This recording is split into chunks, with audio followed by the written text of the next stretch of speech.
In ein paar Jahren sitzen Sicherheitsräte dieser Welt zusammen und diskutieren ernsthaft, ob man Rechenzentren angreifen muss, weil ein Land bei KI zu weit vorne liegt. Klingt nach Science Fiction, oder? Aber genau solche Szenarien werden heute schon von sehr ernsthaften Leuten diskutiert. Und viele von uns in Deutschland fragen sich gleichzeitig noch, ob es hier jetzt nur ein Hype ist, ob es eine Bubble ist mit KI oder ob das Tool jetzt wirklich deinen Job ersetzt. Ich habe vor kurzem ein Gespräch von Eric Schmidt gehört, dem ehemaligen Google-CEO, in dem er sagt, die KI-Welle ist wahrscheinlich das größte Ereignis für unsere Gesellschaft seit 500, vielleicht sogar 1000 Jahren. Und während USA und China Milliarden in Rechenzentren, Chips und Agenten-AI stecken, diskutieren wir hier noch, ob ein Sprachmodell für die Schule zu gefährlich ist. In meinen Projekten mit Industrieunternehmen sehe ich auch oft einen Widerspruch. Teams, die täglich mit Engpässen, Fachkräftemangel und Effizienzdruck kämpfen, aber gleichzeitig KI als Spielzeug abtun oder an den Praktikanten delegieren. Das ist der Grund, warum ich dieses Video mache. Die KI-Revolution wird meiner Meinung nach in Deutschland massiv unterschätzt. In diesem Video will ich mit dir aufräumen, mit der Idee, dass KI so ein nices Giveaway ist. Ein Feature, ein Word oder ein Tool für ein paar Nerds. Ich zeige dir, warum wir gerade am Anfang eines Epochenwechsels stehen, den viele in Deutschland noch gar nicht ernsthaft auf dem Schirm haben. Ich habe dafür einige meiner wichtigsten Erkenntnisse mitgebracht. 5 Perspektiven, warum KI viel größer ist, als es in der deutschen Debatte wirkt. Und 5 konkrete Steps, wie du dich und dein Unternehmen jetzt darauf vorbereiten kannst. Wenn du das Video bis zum Ende schaust, wirst du 2 Dinge klarer sehen. Erstens, warum Abwarten und Tee trinken bei KI brandgefährlich ist und zweitens, wie du diesen Wandel für dich nutzt, anstatt dich von ihm überrollen zu lassen. Egal, ob du jetzt Ingenieurin, Führungskraft, Lehrerin, Arzt oder Unternehmer bist. Beginnen wir mit dem ersten Punkt. KI ist eine neue Form von Intelligenz, die Strategien entwickelt. In Deutschland reduzieren mir zu viele KI gedanklich auf Chatbots. Der Bot beantwortet E-Mails, macht ein paar Präsentationen, spart mir vielleicht eine Stunde am Tag. Das ist nett.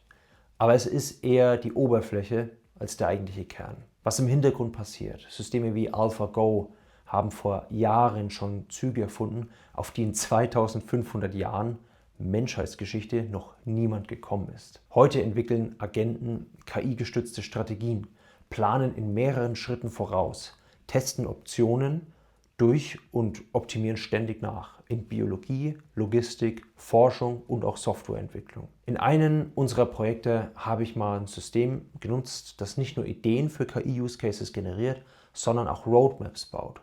Es analysiert Prozesse, schlägt Reihenfolgen vor und bewertet Aufwand und Impact, prüft Risiken und erstellt auch Umsetzungsschritte je nach Kontext. Früher hätte dafür ein Beraterteam Wochen gebraucht. Jetzt erledigt ein System den strategischen Teil auch teilweise in Minuten. Und wir Menschen validieren, verfeinern und entscheiden. Und jetzt sei mal ehrlich, wenn du KI-Tools nutzt, dann denkst du doch oft oder stellst dir die Frage, welches Tool hilft mir bei Aufgabe X? Aber frag dich doch viel eher, in welchen Bereichen meines Jobs oder meiner Aufgabe könnte eine zweite Intelligenz mitdenken, planen und Strategien durchspielen. Fang konkret an. Lass dir von KI 3 alternative Vorgehensweisen für ein Projekt entwerfen. Lass sie Risiken und Nebenwirkungen aus verschiedenen Perspektiven bewerten. Oder nutze sie, um Muster zwischen völlig verschiedenen Themen zu finden. KI ist also kein smarter Stift oder irgendwas aus Word, sondern es ist ein zweites Gehirn, das andere Wege sieht als du. Ein weiterer Punkt ist auch ganz zentral, dass KI ein physisches Thema ist. Strom, Chips, Rechenzentren und damit Geopolitik. In der deutschen Debatte reden wir viel über Regulierung, Datenschutz und Ethik. Das ist alles wichtig, keine Frage. Was aber kaum jemand wirklich auf dem Schirm hat, ist, dass die KI-Revolution eine brutale physische Seite mit sich bringt. Rechenzentren verbrauchen Strom auf Stadtniveau. Chips sind strategische Ressourcen und wer die Infrastruktur kontrolliert, der kontrolliert einen Großteil der zukünftigen Wertschöpfung. In den USA werden Szenarien diskutiert, in denen das Land allein für KI zusätzliche zig Gigawatt Strom verbraucht. Das entspricht Dutzenden Großkraftwerken. In Teilen der arabischen Welt und in Indien entstehen Rechenzentren mit mehreren Gigawatt Leistung. In Deutschland diskutieren wir gleichzeitig darüber, ob ein einzelnes Rechenzentrum die Lichtverschmutzung erhöht. Und jetzt ist die Frage, wie wir als deutsche Gesellschaft darauf reagieren. Wollen wir nicht auch das Bild etwas größer fassen, dass wir nicht nur sagen, wir fokussieren uns auf Risiken, auf den Datenschutz, wo wir ja auch wirklich sehr, sehr gut drin sind und das überhaupt nicht vernachlässigen sollten.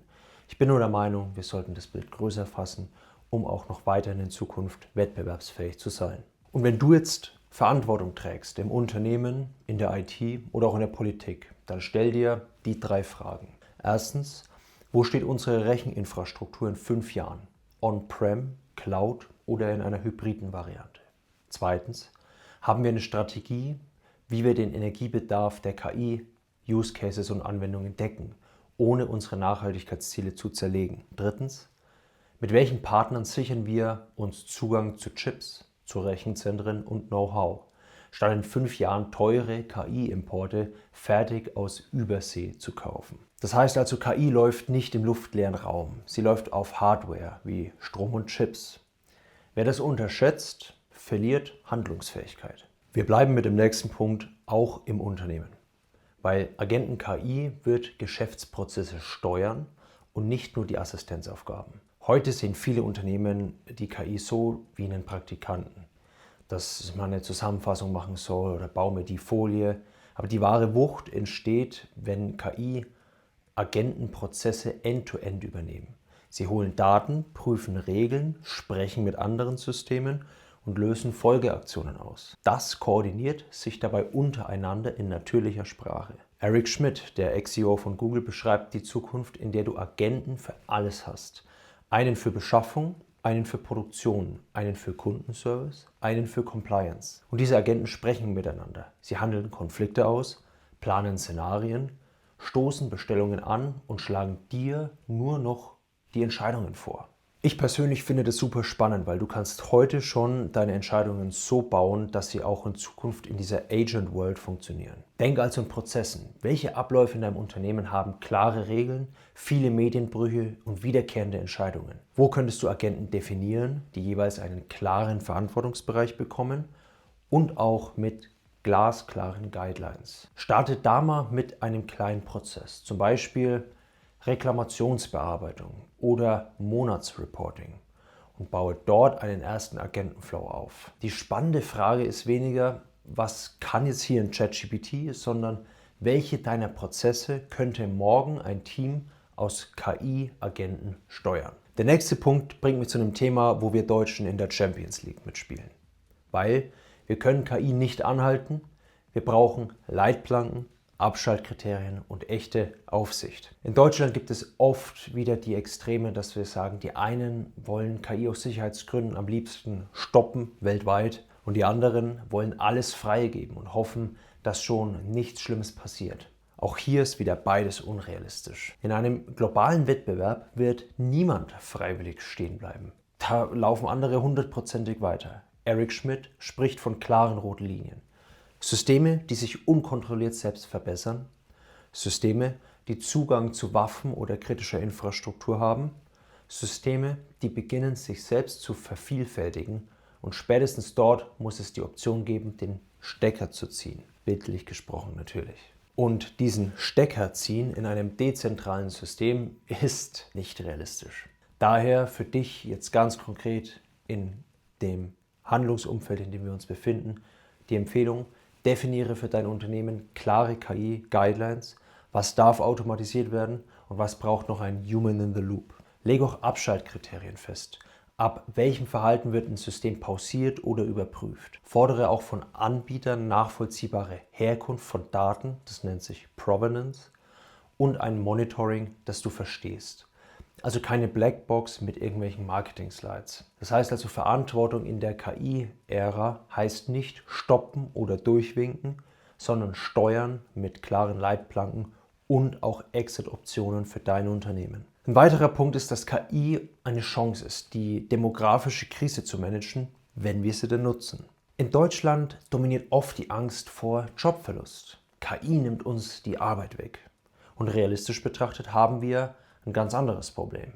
Zu wenige Menschen im erwerbsfähigen Alter. Auch oft zu viele offene Stellen und zu viel Bürokratie, zu viele Prozesse, die heute schon kaum zu schaffen sind. Studien kommen zu Szenarien, in denen KI-getriebene Produktivität um 20 oder 30% pro Jahr steigen könnte, unter bestimmten Annahmen. Die Ökonomen haben dafür kaum Modelle, weil es so etwas historisch noch nie gab. Gleichzeitig altern unsere Gesellschaften. Pflegekräfte fehlen, Lehrerinnen sind überlastet, Ärztinnen arbeiten an ihrer Belastungsgrenze. Jetzt stell dir mal vor, jede Lehrkraft in Deutschland hätte einen persönlichen KI-Tutor, der Unterrichtsvorbereitung übernimmt, Übungen auf das Niveau der Klasse zuschneidet und sich sogar um individuelle Lernpläne kümmert.